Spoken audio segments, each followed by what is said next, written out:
प्रस्तुत प्रसंगी प्राप्तस्थळी संकीर्तन रूपी सेवेकरिता घेतलेला अभंग संत श्रेष्ठ वैराग्य मूर्ती।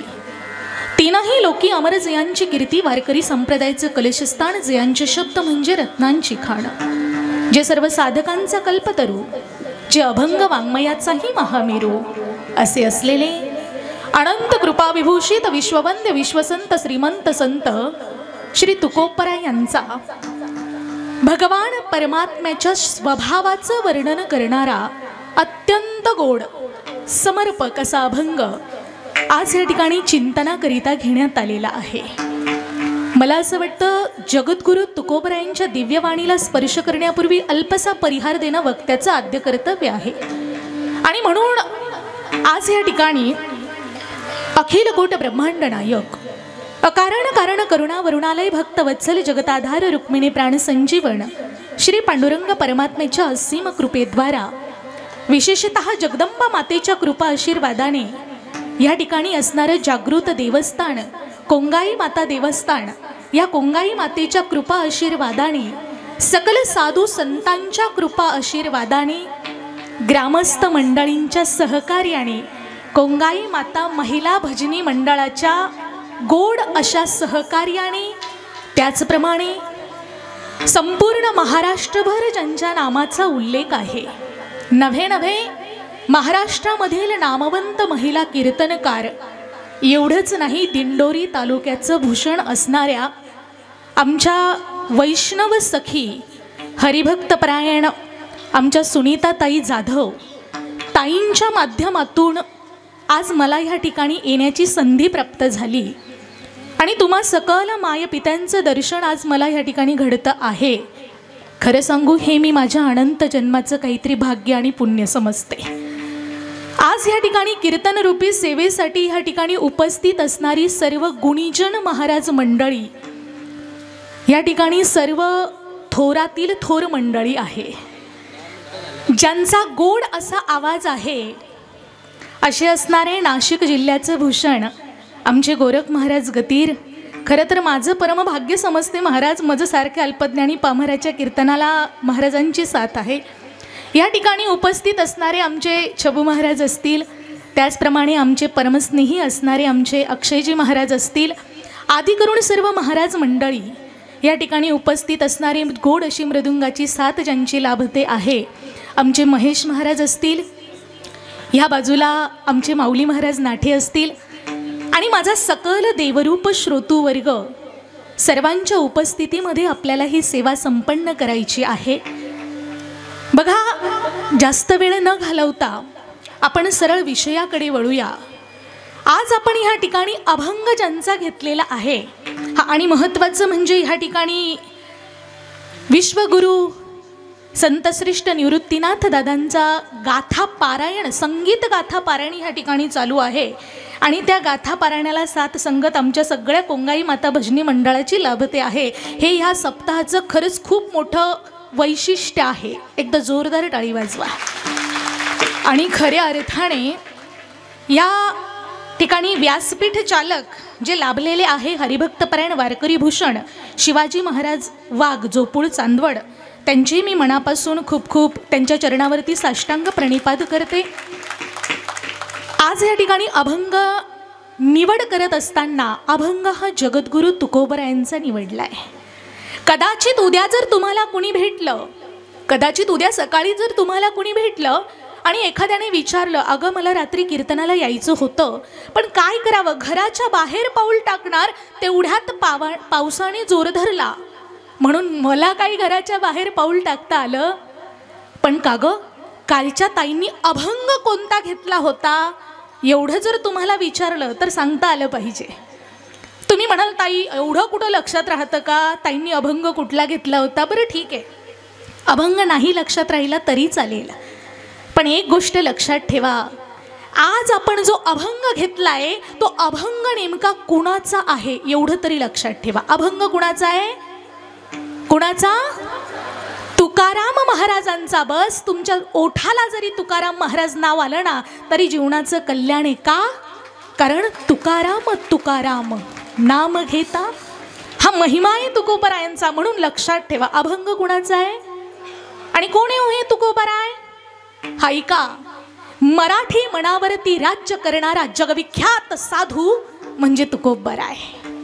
इंद्रायणीच्या काठावरती उठलेलं भक्तीचं वादळ म्हणजे तुकोबराय. भागवत धर्माच्या विशाल वटवृक्षाला लागलेलं गोंडस असं फळ म्हणजे तुकोबराय.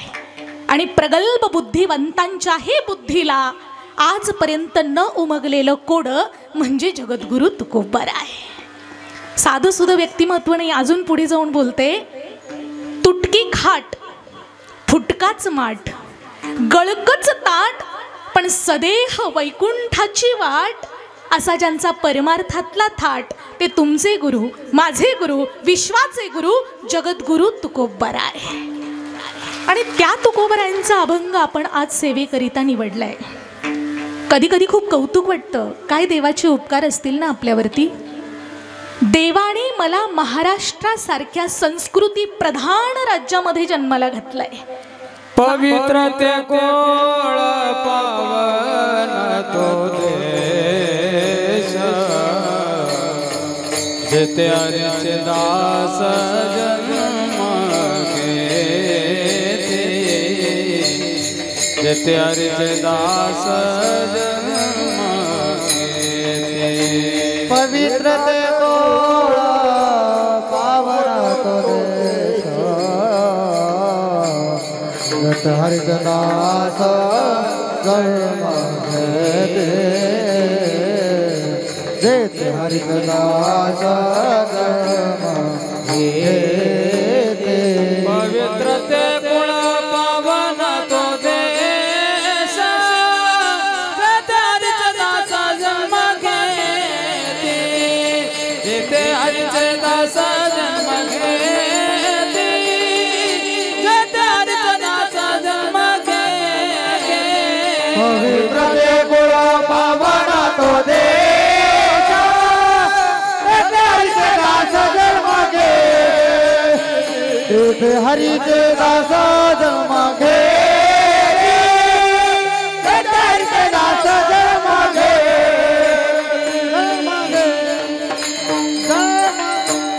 एकदा जोरदार टाळी वाजवा. खरं तर ज्या वेळेला एखादा कीर्तनकार गोड वाक्य बोलतो त्यावेळेला तुम्ही कशी टाळ्यांचा प्रतिसाद दिला. मग ज्या वेळेला गायक वादक हे अंतःकरणातलं गायन आहे बरं का. ज्या वेळेला अंतःकरणातलं गायन अंतःकरणातलं वादन करतात त्यावेळेला त्यांच्या कलेचा आम्ही आदर केला पाहिजे. म्हणून प्रत्येक प्रमाण झालं की टाळ्यांचा गजर हा झाला पाहिजे, टाळी ही वाजली पाहिजे. बघू तुमच्या किती लक्षात राहतं ते. महाराजांनी अत्यंत गोड प्रमाण दिलं. महाराज म्हणतात, पवित्र ते कुळ पावन तो देश, जेथे हरीचे दास जन्म घेते. खरंच हा भारत देश, महाराष्ट्र भूमी खूप परम पवित्र आहे. लोक म्हणतात हो अयोध्या जन्मभूमी आहे, द्वारिका ही कर्मभूमी आहे, वृंदावन ही प्रेमभूमी आहे. पण मला कौतुक वाटतं, माझा महाराष्ट्र ही साधू संतांची भूमी आहे. ह्या महाराष्ट्रामध्ये सकल साधू संत होऊन गेले. ही साधू संतांची भूमी आहे. जर कुणी विचारलं कधी तुम्हाला काय आहे महाराष्ट्रात, कौतुकाने सांगा, माझ्या महाराष्ट्रामध्ये ना ज्ञानोबा तुकोबरायांसारखे संत आहे, नानाविध प्रकारचे ग्रंथ आहे, नानाविध प्रकारचे पंथ आहे, आणि पंढरपूरसारख्या भूमीवरती उभा असलेला माझा सावळा भगवंत आहे. काय करतात हो तुमचे संत? आमचे संत आहे ना लिहितात ग्रंथ. काय करतो ग्रंथ? ग्रंथ दाखवतो पंथ. काय करतो पंथ? पंथ भेटवतो भगवंत. आणि काय करतो भगवंत? तर ह्या जीवाचा करतो जो गोड अंत, त्याचं नाव भगवंत. पण मूळ पाया संत. ही संतांची भूमी आहे. खरं तर माझा महाराष्ट्र हा आयऱ्या गैऱ्याचा नाही आहे. हा जो महाराष्ट्र आहे ना हा आयऱ्या गैऱ्याचा नाही आहे. माझा महाराष्ट्र ही चौघांची अमानत आहे. लक्षात ठेवा, आळंदीचा ज्ञानोबा, देहूचा तुकोबा, पंढरपूरचा विठोबा आणि स्वराज्याचे संस्थापक छत्रपती शिवबा, या चौघांचा हा महाराष्ट्र आहे. म्हणून या महाराष्ट्राकडे कधीही कुणी वाईट नजरेने बघूच नाही. ही संतांची भूमी आहे. मला सांगायचं फक्त एवढंच आहे, आपला परम पवित्र असणारा हा महाराष्ट्र राज्य, ही भारतभूमी, या भूमीमध्ये देवाने आपल्याला जन्माला घातलं कारण आपल्या ह्या महाराष्ट्राला परंपरा लाभलेली आहे. अनेक संस्कृती प्रधान असलेला आपला हा भारत देश आहे. All culture is the best culture in my Indian culture. India is the only philosophical country. आपला भारत देश संस्कृती प्रधान देश आहे. म्हणून या महाराष्ट्रामध्ये, या भारत देशामध्ये अनेक सण उत्सव या ठिकाणी साजरे होत असतात. आणि हे सण उत्सव साजरे होत असताना या ठिकाणी आत्ताचा जो पर्वकाळ चालू आहे, हा नवरात्र उत्सवाचा पर्वकाळ चालू आहे, बरोबर की नाही? आणि ह्या नवरात्र उत्सवाच्या निमित्ताने ह्या ठिकाणी गोड असं अखंड हरिनाम सप्ताहाचं आयोजन केलेलं आहे. खरं तर वर्षभरामध्ये नवरात्र ही दोनदा येते. किती वेळा? 2 वेळा. 2 नवरात्र आहे. त्यापैकी पहिली नवरात्र आहे वासंतिक नवरात्र आणि दुसरी आहे शारदीय नवरात्र. वसंत ऋतूमध्ये जी नवरात्र येते त्याला वासंतिक नवरात्र म्हणतात आणि शरद ऋतूमध्ये जी नवरात्र येते त्याला शारदीय नवरात्र उत्सव म्हणतात. पण मला वाटतं आपल्या महाराष्ट्रामध्ये जी नवरात्र मोठ्या उत्साहात थाटामाटात साजरी होते ती नवरात्र उत्सव कोणती आहे? शारदीय नवरात्र उत्सव.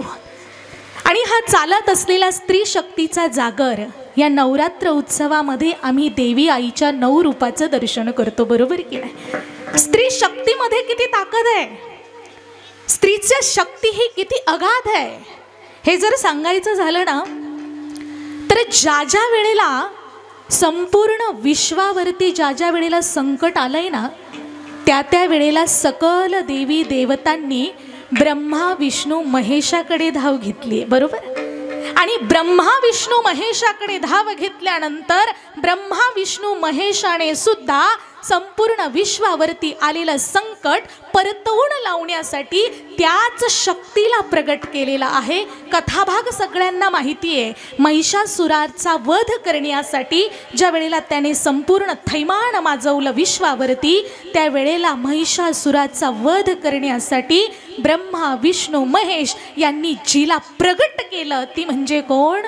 अनादि निर्गुण निर्गुण प्रगटली भवानी.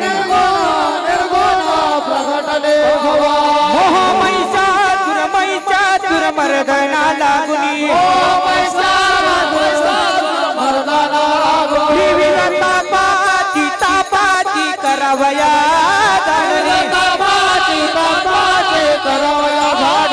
भक्त लागी तू पावस निर्वाणे.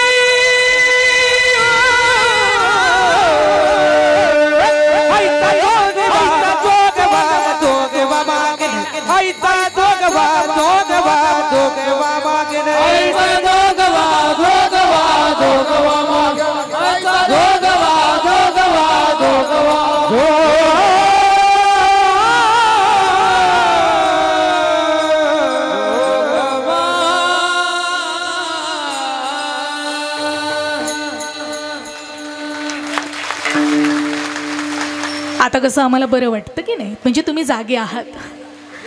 बघा महाराज म्हणतायत ज्या वेळेला महिषासुराचा वध करण्यासाठी महिषासुर मर्दिनी त्या ठिकाणी प्रगट झाली, ही शक्तीचीच आम्हाला आराधना करावी लागते. आणि हा नवरात्र जो उत्सव आहे ना, ही तीच शक्तीची साधना करण्याचा पर्वकाळ आहे. खरं तर ह्या नवरात्र उत्सवामध्ये आम्हाला 9 दिवस देवीच्या 9 रूपांची नववीत भक्ती करायची आहे. अशी असणारी ही नवरात्र बघा, असू द्या तिचीही आपल्याला गरजच आहे. ते स्वागत आहे आपलं, चालू द्या त्याला. तुम्ही इकडे लक्ष द्या. बघा पहिल्या दिवशी आपण घटस्थापना केली ना. पहिल्या दिवशी आपण घटस्थापना केली, देवघरामध्ये देवीचा घट मांडला. आता मी विचारलेल्या प्रश्नांची उत्तरं देत चला. आपण घट मांडत असताना घट कशाचा मांडलाय? घट जो मांडलाय आम्ही देवघरात, कसला घट आहे? मातीचा. अगदी बरोबर, हा सुद्धा एक घटच आहे. आणि हा घट सुद्धा मातीचाच आहे.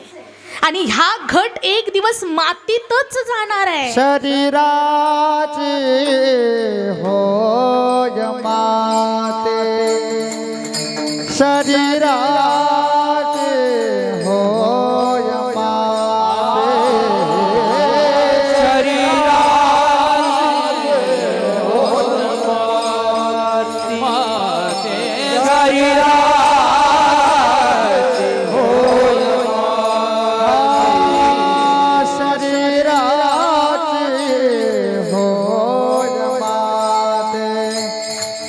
शरीराची होय माते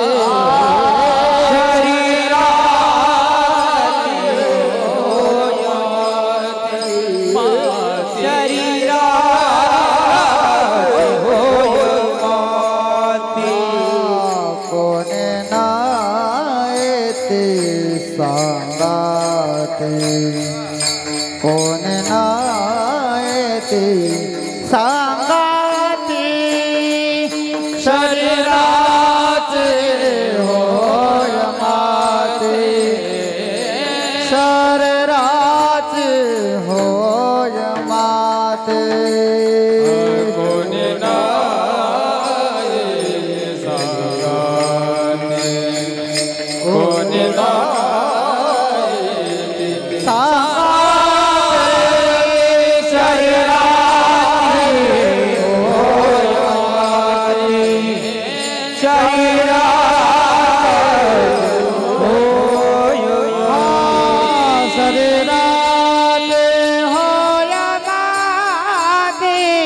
कोणी नाही ते सांगाते कोणी नाही ते सांगाते शरीराची होय माती कोणी नाही ते सांगाती कोणी नाही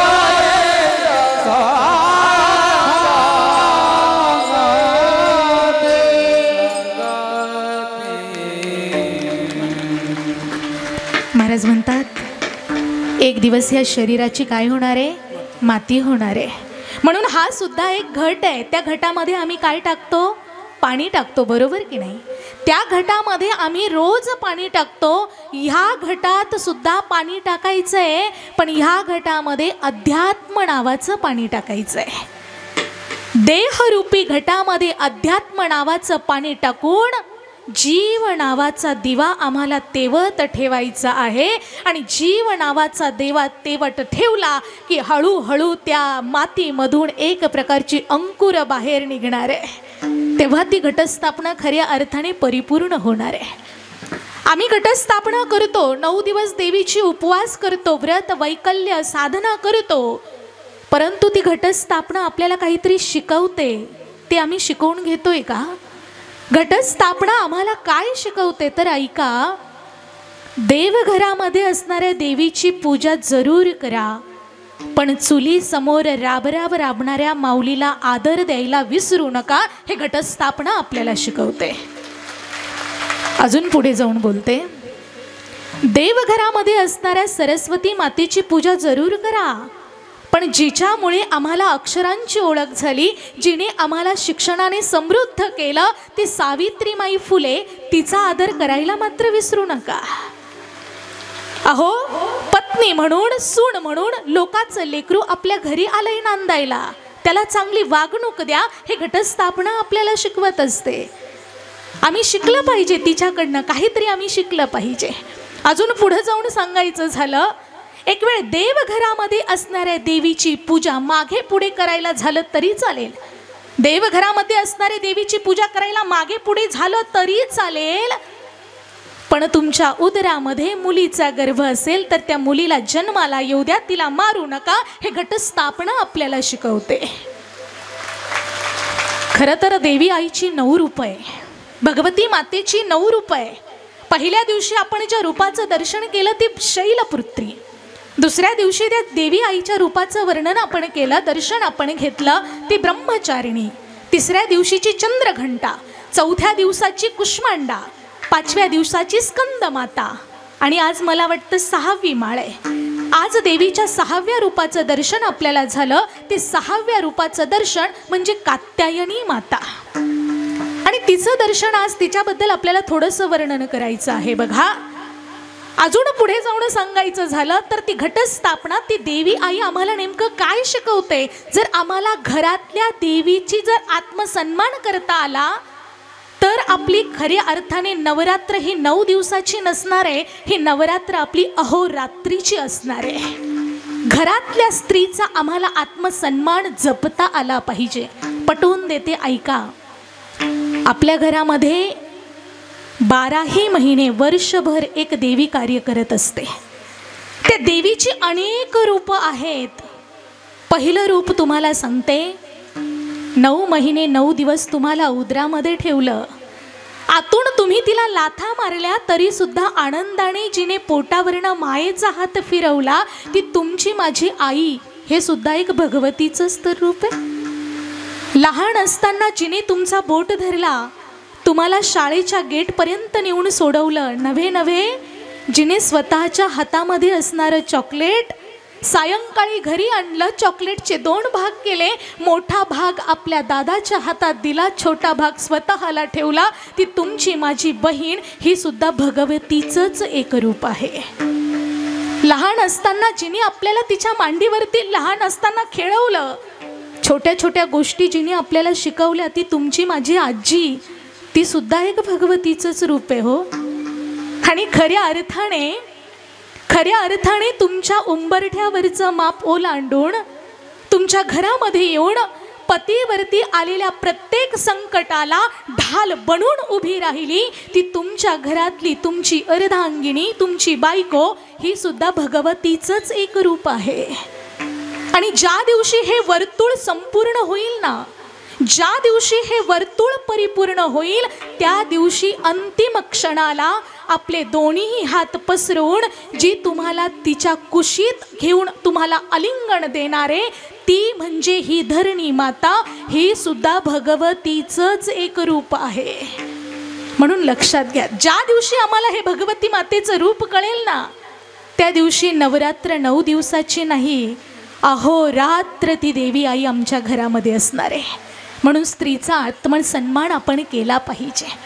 अहो, माझ्या वारकरी संप्रदायाने स्त्रीचा खूप मोठा आत्मसन्मान केला आहे. तुम्हाला माहिती आहे का? वारकरी संप्रदायाने स्त्रीला एवढ्या उच्च स्थानावरती नेऊन ठेवलेलं आहे. मेवाडची मीराबाई, गंगाखेडची जनाबाई, आपेगावची मुक्ताबाई, शिऊरची बहिणाबाई यांना माझ्या वारकरी संप्रदायाने किती उच्च स्थानावरती जागा दिली हो. एवढंच नाही, वारकरी संप्रदायाचे कळस झाले तुकोबा, पण त्या कळसावरती सुद्धा जी पताका फडकते ना, ती पताका बैना म्हणे फडकती ध्वजा, निरोपण केले ओजा, निरोपण केले ओजा, निरोपण केले ओजा.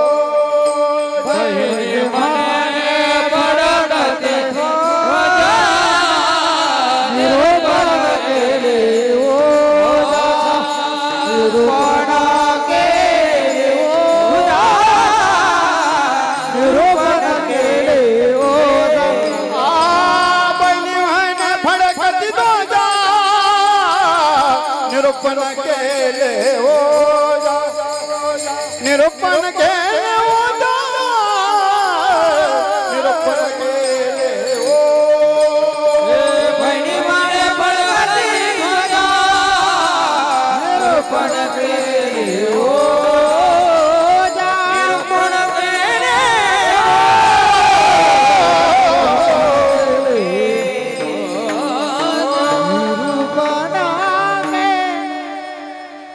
वाचवा.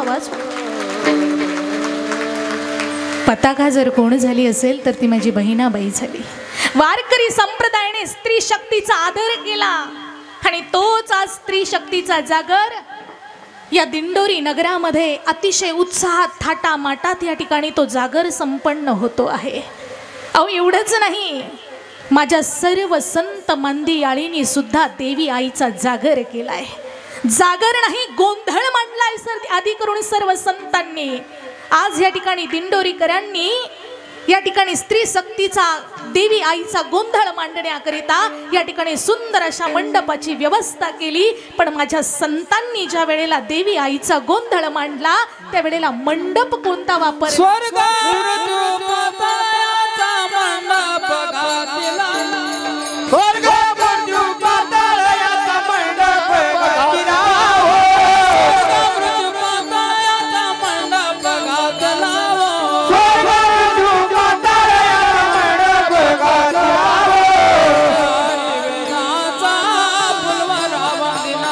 चारी वेदाचा फुलवरा बांधिला हो वेदाचा फुलवरा बांधिला चारी वेदाचा शास्त्रपुराणे अनुवादती तुझ्या गोंधळा हो शास्त्रपुराणे अनुवादती तुझा गोंधळ शास्त्रपुराणे अनुवादती तुझ्या गोंधळा हो शास्त्रपुराणे अनुवादती तुझा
मला खरं सांगा इथे समाधान आहे की नाही?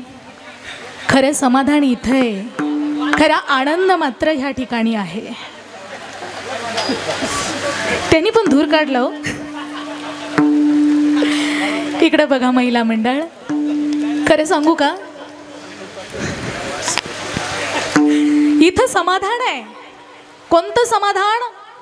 लक्ष देऊन ऐका. व्यायामाने प्राप्ती होते आरोग्याची, व्यायामाने प्राप्ती होते आरोग्याची, अभ्यासानं प्राप्ती होते ज्ञानाची, व्यापारानं प्राप्ती होते धनाची, पण ह्या कीर्तनानं प्राप्ती होते समाधानाची. इथं समाधान आहे, इथं आनंद आहे. अजून पुढे जाऊन सांगायचं झालं ना, या नामस्मरणामध्ये इतकी मोठी ताकद आहे. का करावं नामस्मरण? तर ऐका, पुढारी जगतो थापावर, पुढारी जगतो थापावर, गारुडी जगतो सापावर, व्यापाऱ्याने जगावं मापावर, साधूनी जगावं तपावर, आणि तुम्ही आम्ही जगावं भगवंताच्या नामस्मरणावर. आणि ते नामस्मरण करण्यासाठी आपण ह्या ठिकाणी एकत्रित आलेलो आहोत.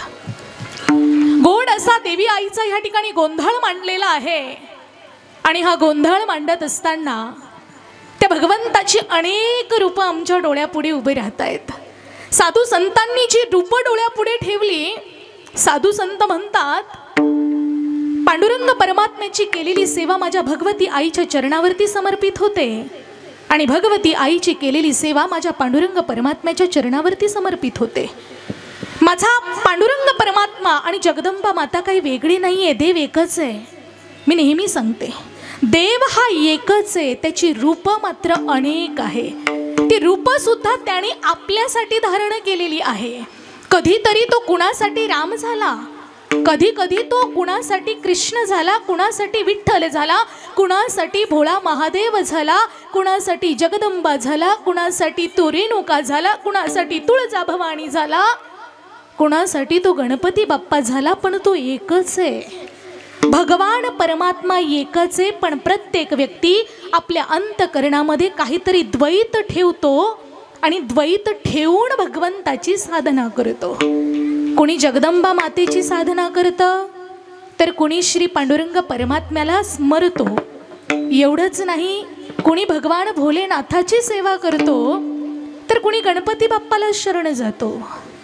अंतःकरणामध्ये काहीतरी द्वैत आहे आणि आम्ही साधना करतो. पण ऐका, साधना करत असताना साधनेचे 2 प्रकार शास्त्राने सांगितलेत. एक आहे सदोष साधना आणि दुसरी आहे निर्दोष साधना. सदोष साधना ठेवलं, शेषनागाच्या हातात वाटी दिली, शेषनाग औषध पीत होता, पण शेषनागाचा रोग काही बरा होत नव्हता. एकदा झालं, दोनदा झालं, 3दा झालं, शेषनागाचा रोग बरा होईना. शेषनाग अश्विनी कुमारांवरती चिडला आणि अश्विनी कुमारांनी विचार केला, काहीतरी गडबड इथं आहे. अश्विनी कुमारांनी पुन्हा औषध तयार केलं, शेषनागाच्या हातात दिलं आणि शेषनागाला सांगितलं, शेषनागा, हे औषध मात्र तुम्ही आता माझ्या समोर प्यायचं म्हणे. शेषनाग म्हणे, मला काय, मला फक्त बरं व्हायशी घेणं आहे, तुमच्या समोर पितो. शेषनागाने औषधाची वाटी घेतली, वाटी तोंडाला लावणार तेवढ्यात शेषनागाची नजर त्या वाटीतल्या औषधामध्ये गेली. आता मला सांगा, शेषनागाची नजर वाटीतल्या औषधामध्ये पडल्यानंतर त्या वाटीमध्ये काय टपकत होतं? शेषनागाचं विष टपकत होतं. मला सांगा, शेषनागाने असं कितीही औषध पिलं तरी शेषनागाचा रोग बरा होईल का? नाही ना. अश्विनी कुमारांनी दिलेलं औषध बरोबर होतं, पण तिथे शेषनागाचं काय टपकत होतं? विष टपकत होतं. कदाचित तुम्ही आम्ही साधना करतोय, पण त्या साधनेमध्ये काहीतरी टपकतंय. कारण तुम्हीही आषाढीची वारी करतात, मीही आषाढीची वारी करते, पण आपल्या आषाढीच्या वारी करण्याने, आपल्या एकादशीचं व्रत करण्याने, आपल्या नवरात्र करण्याने ती देवी आई, तो पांडुरंग परमात्मा आम्हाला पावन होत नाही, प्रसन्न होत नाही. कारण कदाचित आमच्या साधनेमध्ये काहीतरी दोष घडत असावा. कारण तीच साधना माझ्या साधू संतांनी केली, त्यांनीही एकादशीचं व्रत केलं, त्यांनीही वारी केली आणि त्यांना देव भेटला. आम्हाला का भेटत नाही याचा कधी कुणी विचार केलाय का? कदाचित काहीतरी टपकतंय. मग काय टपकत असावं याचा विचार आम्ही केला पाहिजे. वारकरी संप्रदायामध्ये मात्र नियम सांगितलेला आहे. वारकऱ्याने रामकृष्ण हरीचं काय करावं? नामचिंतन करावं. मग आम्ही तर रामकृष्ण हरी म्हणतो, मग तरी देव आम्हाला प्रसन्न का होत नाही? त्याचं कारण आहे. आता लक्ष देऊन ऐका. राम आम्ही म्हणतो, पण राम म्हटल्याबरोबर धनुष्य बाणधारी राम आमच्या डोळ्यापुढे येतो का? कृष्ण आम्ही म्हणतो, पण कृष्ण म्हटल्यानंतर मुरली मनोहर आमच्या डोळ्यापुढे येतो का? हरी म्हटल्यानंतर विटेवरती उभा असलेला सावळा सुकुमार आमच्या डोळ्यापुढे येतो का? जर डोळ्यापुढे तो येत नसेल तर आम्ही अशी कितीही नामसाधना केली तरी काही उपयोग होणार. म्हणून महाराज म्हणतात, वारकऱ्याकडनं दशनाम अपराध घडतात, म्हणून भगवंत प्रसन्न होत नाही. काय अपराध घडतात आपल्याकडनं? आता लक्ष देऊन ऐका. पहिला अपराध आपल्याकडनं घडतो, आम्ही कुणाचीही निंदा करू नये. पहिला अपराध आहे. वारकऱ्याने, साधकाने, परमार्थिकाने कधीही कुणाची निंदा करू नये. आम्ही नवरात्रीचे उपवास करतो, 9 दिवस पायामध्ये चप्पलही घालत नाही, पण रोज शेजारणीच्या घरामध्ये जाऊन तुमच्या सुनेचे गाऱ्हाणे तिला सांगतात. सांगा ना, देवी आई पावेल का? देवी आई पावणार नाही, पण तुम्हाला घेऊन जाणार. म्हणून लक्षात ठेवा, कधीही कुणाची निंदा करू नये. जगातला सगळ्यात मोठा अपराध आहे बरं का, परनिंदा. दुसरा दोष आपल्याकडनं घडतो, तो दुसरा दोष म्हणजे हरी आणि हर याच्यामध्ये कधीही भेद पाळता कामा. मी बरेच लोक बघते, वैष्णव बघते, शैव बघते. वैष्णव लोक म्हणतात नाही नाही ते शैवपंथी आहे, शैव म्हणतात नाही नाही त्यांचं ना आपलं जमणार नाही, ते वैष्णव आहेत. पण का हो, शिव आणि हरी यांच्यामध्ये भेद मांडणार. हरिहरा भेद नाही नका करू आल, नाही नका करू आल, नाही नका करू आल. हरिहरा भेद नाही नका करू वाद, नाही नका करू वाद, नाही नका करू वाद. वाजवा वाजवा. हरी आणि हर याच्यामध्ये भेद मानू नका. अहो,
माझे सदाशिव प्रभू रामरायाचं भजन करतात आणि माझा प्रभू रामराया भोलेनाथाचं भजन करतोय. आम्ही भेद मांडणारे कोण आहे?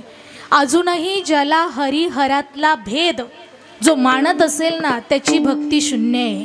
म्हणून लक्षात ठेवा, हरी आणि हर याच्यामध्ये भेद मानू नका. आणि तिसरा महत्वाचा अपराध आपल्याकडनं घडतो, तो म्हणजे कुठल्याही महात्म्याचे गुण दोष पाहण्याचा अधिकार आपल्याला नाहीये. तो देव त्याचं ते पाहून घेईल, ज्याच्या त्याच्या कर्मानुसार ज्याला त्याला फळ मिळणार आहे. आपण कुणाचे गुणदोष पाहू नये.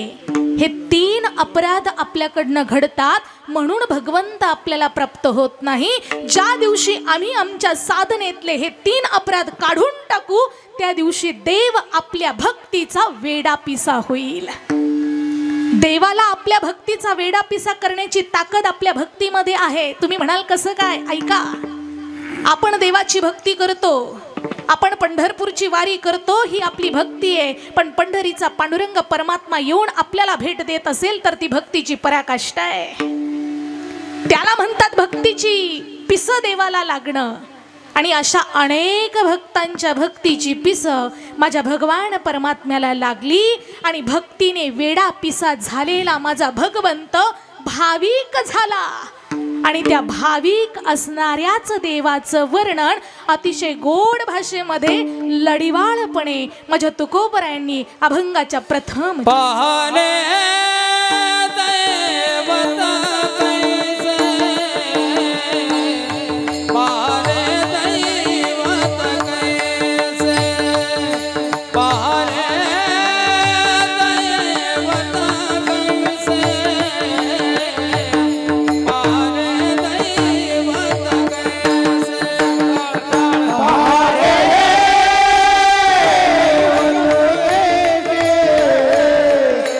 बा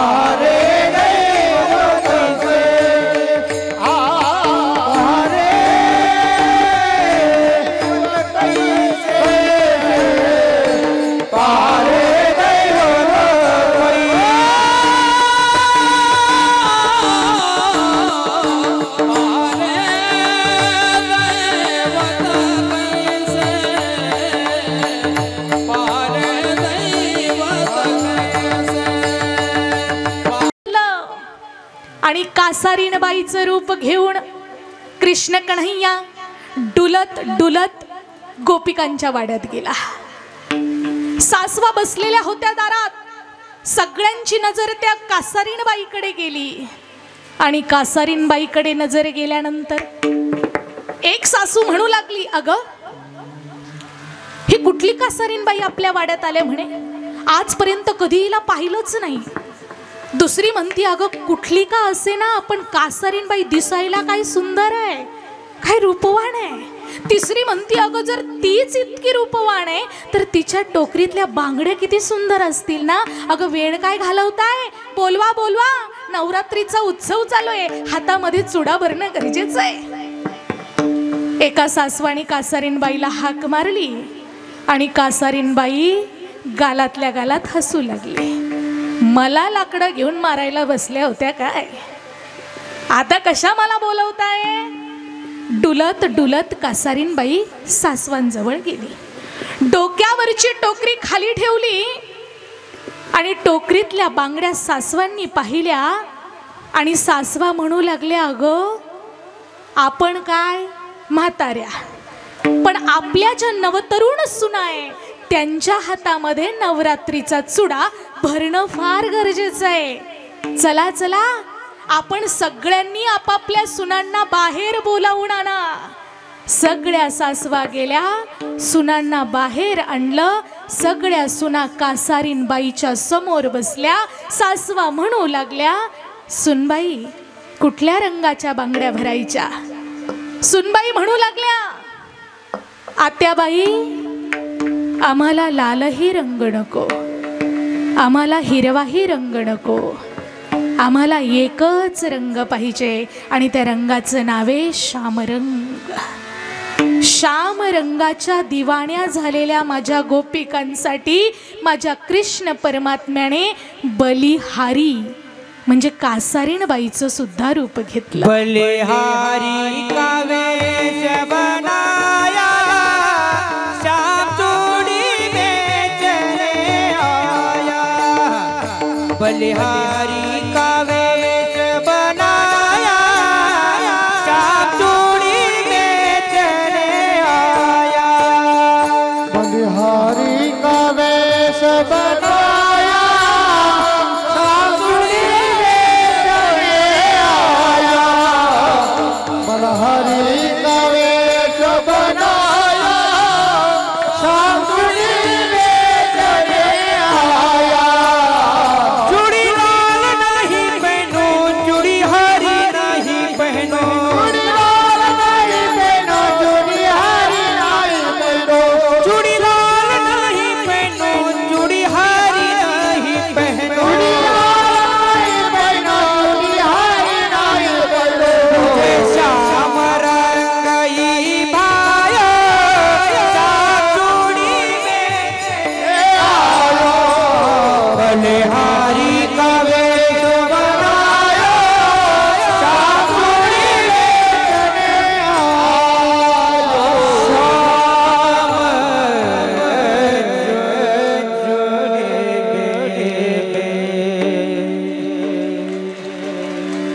काय केलं माझ्या कृष्ण कन्हैयाने, कासारीनबाईचं रूप घेतलं.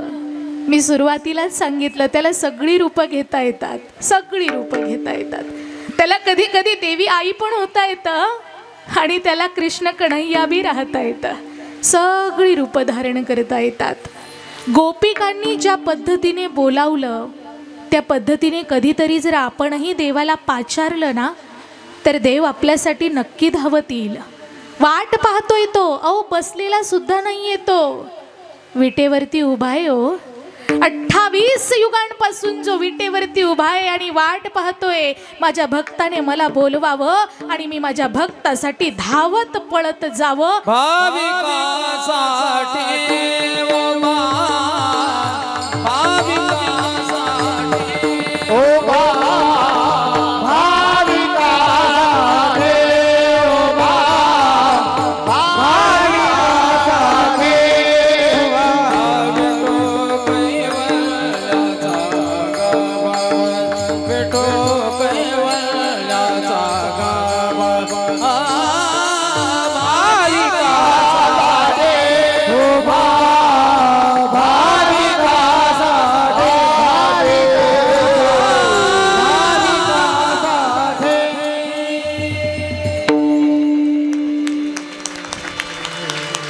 भाविकासाठी तो उभा आहे, कारण त्याला माहिती आहे मी जर बसून राहिलो तर माझ्या भक्ताने जर मला हाक मारली तर उठून उभं राहायला सुद्धा वेळ लागेल.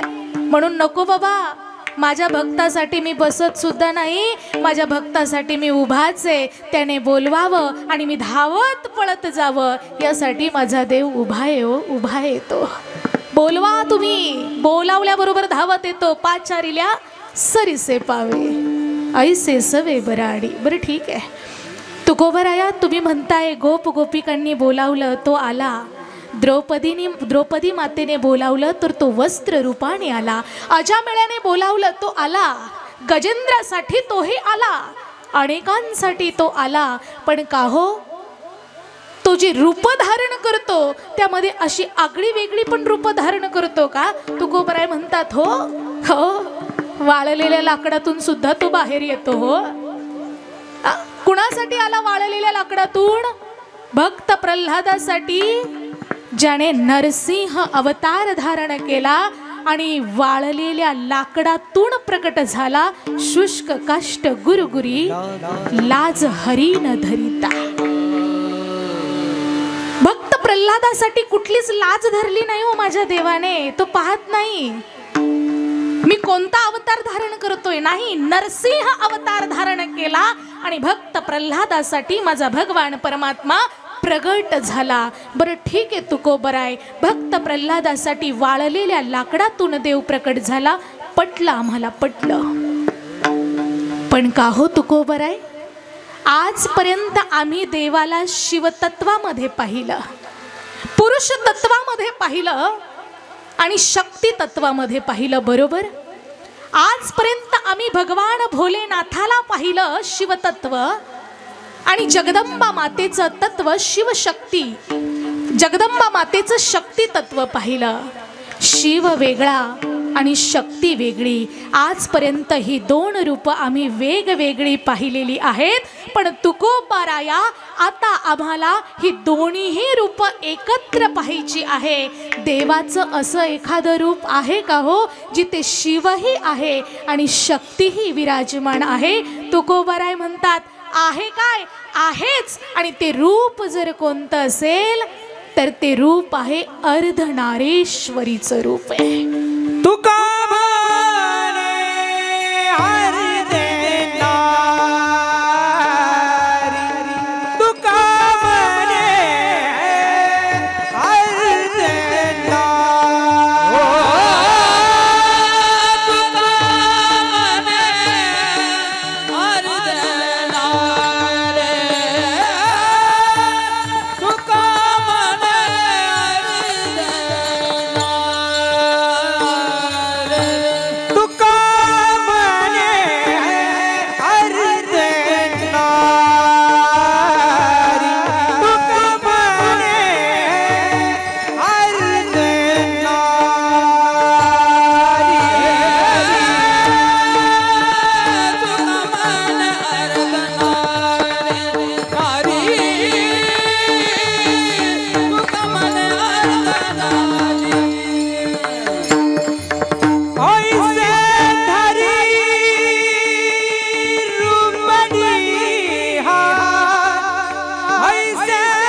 ऐसे सवे भरडे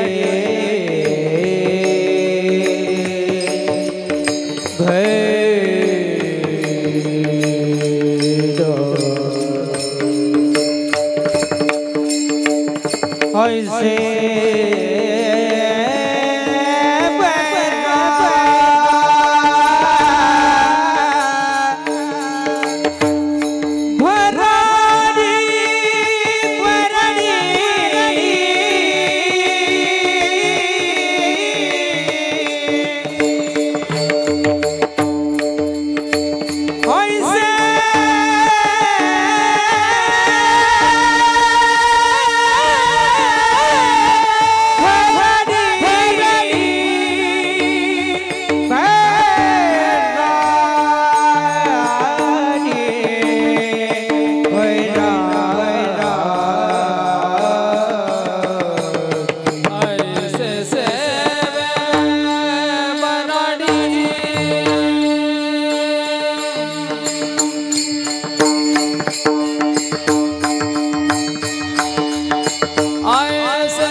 बराडी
तुका म्हणे अर्धनारी ऐसी धरी रूपडी हा.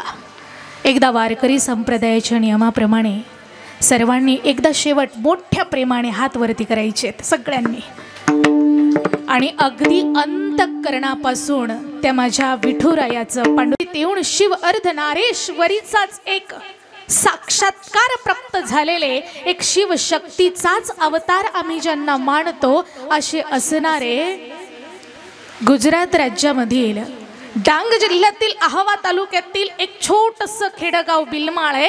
आणि त्या बिलमाळ नगरीमध्ये एक तुलसीगड नावाचं धाम तयार झालेलं आहे. आणि त्या तुलसीगड धामामध्ये शिव आणि शक्ती दोन्हीही एकत्रित वास करतात असं भगवंताचं एक रूप. ते रूप म्हणजे अनेक रूपी महाराज आहेत. तुम्हाला माहित आहे की नाही मला माहित नाही, पण खरंच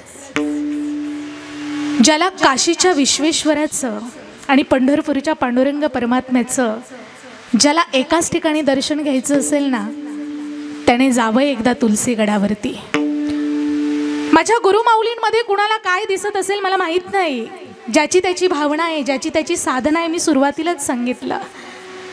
पण मी माझी साधना करत असताना, वारकरी संप्रदायाचा एक पाईक म्हणून जीवन जगत असताना, इष्ट दैवत मी माझ्या पांडुरंग परमात्म्याला आजपर्यंत मानत आलेली आहे. बाहेरचे दैवत बदलू शकतात, पण अंतःकरणातलं इष्ट दैवत कधीच बदलत नाही. आणि आजपर्यंत माझ्या गुरुमाऊलींना अनेक लोक म्हणत असतील शिवतत्वी आहे, शक्ती तत्व आहे, पण आजपर्यंत मला माझ्या गुरुमाऊलींमध्ये फक्त आणि फक्त जेव्हा बघितलं तेव्हा मला माझ्या पांडुरंग परमात्म्याचं दर्शन झालेलं आहे. अंतःकरणातला भाव खूप महत्त्वाचा असतो. खूप आगळं आणि वेगळं रूप आहे. मला सांगायचं एकच आहे, देव वेगळा नाही हो, देव एकच आहे. रूप त्यांनी आपल्यासाठी वेगवेगळी घेतली. कधी तो रुक्मिणी बरोबर पांडुरंग झाला, तर कधी म्हाळसा कांत बरोबर खंडेराव झाला. हो, सीतेला बरोबर घेऊन तो कधीतरी राम झाला. राधीचं चिंतन करत तो कधीतरी कृष्ण सुद्धा झाला. तो एकच आहे, रूप मात्र वेगवेगळी आहे.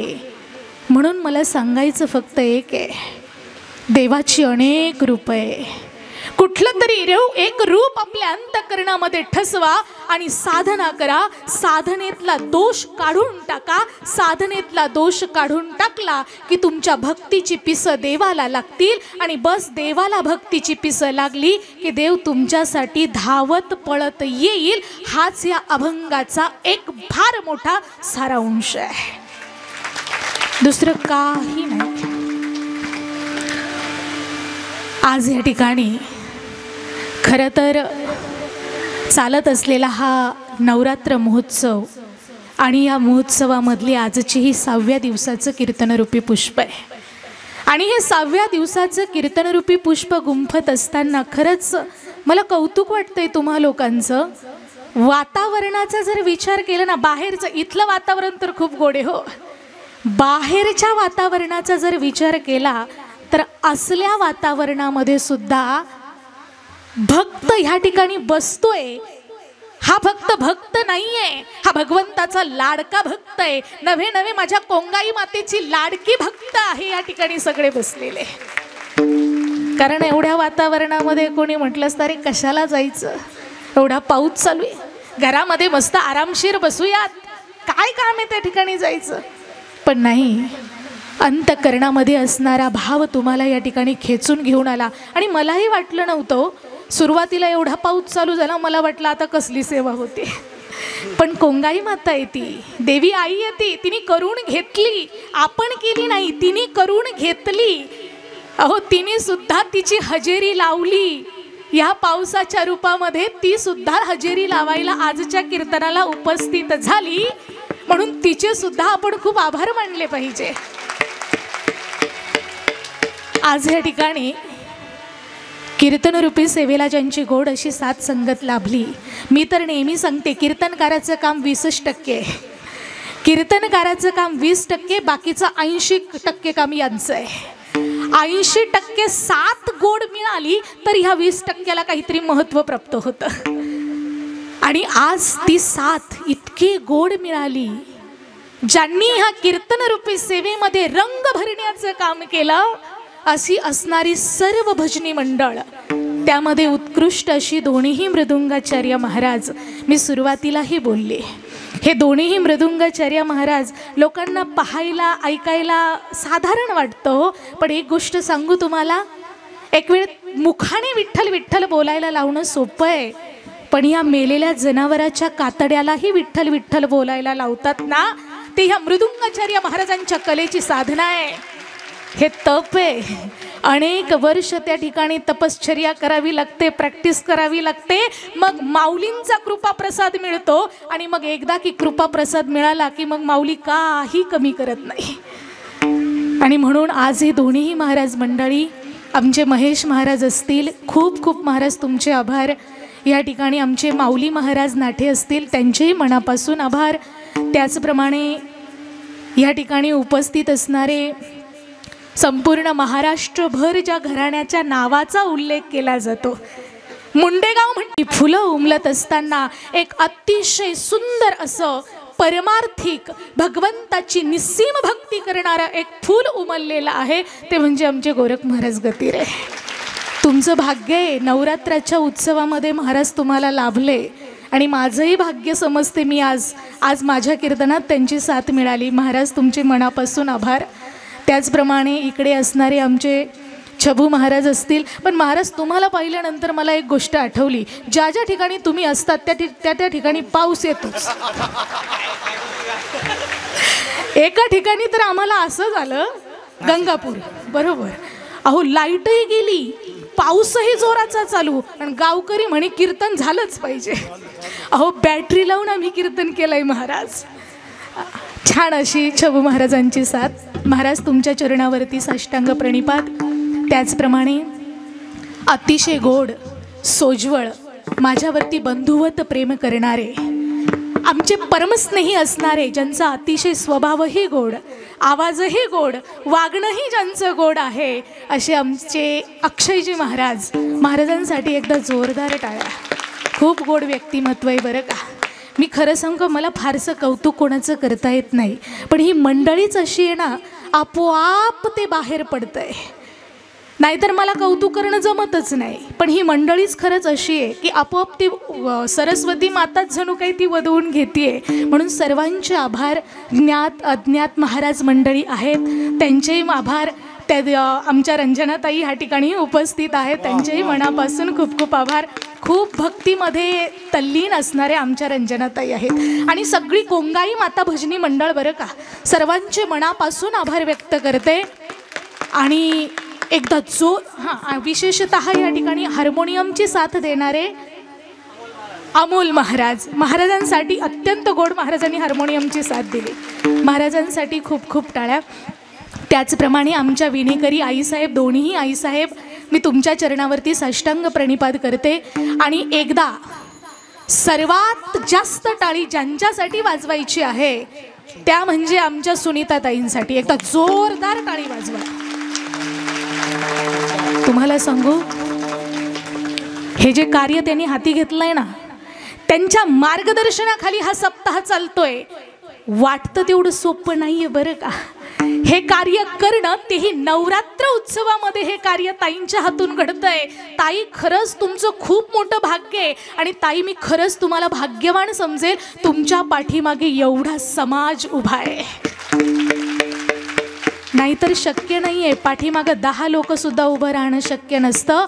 पण एवढ्या अशा वातावरणामध्ये सुद्धा एवढ्या दिंडोरीकर मंडळींनी तुम्हाला एवढं सहकार्य केलं आहे, ते असं तसं नाही केलं, तुमचं कर्तृत्व पाहून केलेलं असणार, यात तिळमात्रसुद्धा शंका नाही आहे. म्हणून आमच्या सुनीताताईंची मी मनापासून खूप खूप आभार व्यक्त करेल. खरं तर त्या माझ्या वैष्णव सखी, माझी प्रिय मैत्रीण म्हणायला काही हरकत नाही. खरं तर ताईंची आणि माझी भेट आज समोरासमोर पहिल्यांदाच झाली. पत्रिकेमध्ये नावं खालीवर होते, पण आज समोरासमोर भेट झाली. खूप गोड व्यक्तिमत्व आहे, स्वभावही तितकाच गोड आहे. ताई, तुमच्या चरणावरती साष्टांग प्रणिपात आणि तुमचे मनापासून आभार व्यक्त करते. आणि आज ह्या ठिकाणी कीर्तनरूपी सेवेसाठी ज्यांचं संत पूजन होतं, अशा असणाऱ्या आमच्या आदरणीय, वंदनीय, ज्येष्ठ श्रेष्ठ, नवे नवे मला मातृत्व स्थानावरती असणाऱ्या आमच्या दिंडोरी तालुक्याच्या नगरसेविका आमच्या लतामाई बोरस्ते, त्यांच्यासाठी सुद्धा एकदा जोरदार टाळी वाजवली पाहिजे. आणि सर्वात महत्त्वाचं, माझा आवाज तुमच्यापर्यंत पोहोचवण्याचं ज्यांनी कार्य केलेलं आहे, असे असणारे आमच्या निफाड तालुक्याचं भूषण राम लखन साऊंड सिस्टीम, एकदा जोरदार टाळी तुमच्यासाठी सुद्धा. आणि खऱ्या अर्थाने ताईंपर्यंत माझा निरोप ज्यांनी पोहोचवला, असे असणारे आमचे हृदयस्थ असणारे, त्याचप्रमाणे पितृतुल्य असणारे आमचे रमेश अप्पा बोरस्ते. खरंच आप्पांच्या माध्यमातून, आप्पांच्या आग्रहातून, आप्पांच्या विनंतीतून आज ह्या ठिकाणी मला तुमच्यापर्यंत ताईंच्या माध्यमातून येण्याचा योग प्राप्त झाला. म्हणून सर्वांचे मनापासून आभार व्यक्त करते. ज्यांनी मला तिथून इथपर्यंत घेऊन आले आणि शेवटपर्यंत शाबूतपणे उभं ठेवलं, असे असणारे आमचे दोनही भालदार चोपदार, त्यांच्यासाठी एकदा जोरदार टाळी वाजवा. खूप खूप त्यांच्या चरणावरती साष्टांग प्रणिपात. माझ्या पाठीमागे उभ्या असणाऱ्या बहिणाबाई, मुक्ताबाई, जनाबाई, या सगळ्या माझ्या माई माऊल्यांचे खूप खूप मनापासून आभार व्यक्त करते. आणि तुमच्या सर्वांच्या आशीर्वादाने जन्माची साथ खूप गोड मिळाली आहे. असं म्हणतात, आले देवाजीच्या मनात तेथे कोणाचे चाले ना. लग्ना अगोदर माझं MSc कंप्लीट आहे, ऑर्गॅनिक केमिस्ट्रीमध्ये MSc कंप्लीट आहे. मला कीर्तन कशाला म्हणतात माहीत नव्हतं. पण अशा घराण्यामध्ये गेल्यानंतर, ज्या घराण्याला वारकरी संप्रदायाचा वारसा लाभला आहे, ज्या घराण्यामध्ये 5वी परमार्थाची पिढी नांदते, अशा घराण्यामध्ये ज्या वेळेला माझा पाऊल पडलं, ज्या घराण्यामध्ये मी दरवाजावरचं माप ओलांडून घरात गेले, आणि जन्माच्या साथीबरोबरच ज्यांनी मला परमार्थाचीही साथ दिली, ज्यांनी मला परमार्थाच्या मार्गावरती चालायला शिकवलं, असे असणारे माझे पती हरिभक्तपरायण वसुदेवजी महाराज शिंदे, त्यांचे मनापासून आभार. जन्माची साथ तर मिळालीच आहे, पण प्रत्येक कीर्तनामध्ये उभं राहून गायनाचीही साथ पुरवतात असे माझे पती, त्यांचे मनापासून खूप खूप आभार. शक्यतो जर कोणाचा नामोल्लेख राहिला असेल तर कृपया मला स्वतःची लेख समजून मला माफ करा असं मी म्हणेल. आज या ठिकाणी माझ्या सगळ्या माई माऊल्या, कुठेतरी असं वाटतंय मला तुम्ही माझ्या माईची आहात. कुठेतरी हृदयाशी तुमच्या हृदयाचं आणि माझ्या हृदयाचं कुठेतरी मिलन झाल्यासारखं वाटतंय. आणि खरं सांगू, मला आज असं वाटतंय की मी माझ्या माहेरालाच आली आहे. का कुणास ठाऊक मला माहीत नाही, पण खरंच सुनीताताई आज असं वाटतंय की ही माझी माणसं आहे आणि माझ्या माणसांमध्ये येऊन कीर्तन केल्याचा एक आनंद काहीतरी आगळा आणि वेगळा आहे. म्हणून सगळ्या माझ्या माई माऊल्या आणि सगळे माझे पितृतुल्य सर्वांच्या चरणावरती साष्टांग प्रणिपात. आमच्या माळ्याच्या आजीसुद्धा या ठिकाणी उपस्थित आहे. तुमचे मनापासून खूप खूप आभार. माझी आत्तापर्यंत 2 तासापासून जे शूटिंग करतायत आमचे भक्तिनाथ चॅनलचे दादाचं नाव काय, रोहन भाऊ, तुमचेही मनापासून खूप खूप आभार व्यक्त करते. बराच वेळ झालेला आहे. आज या ठिकाणी झालेली सेवा ही भगवान परमात्मा शेवटी एकदा समाप्तीच्या वेळेला सर्वांनी मिळून आपल्या संपूर्ण विश्वाचे जे विश्वगुरू आहे निवृत्तीनाथ दादा, एकदा दादांचं अतिशय गोड भजन होणार आहे. सर्वांनी त्या भजनाचा आस्वाद घ्यायचा आहे. सर्वांनी हात सोपान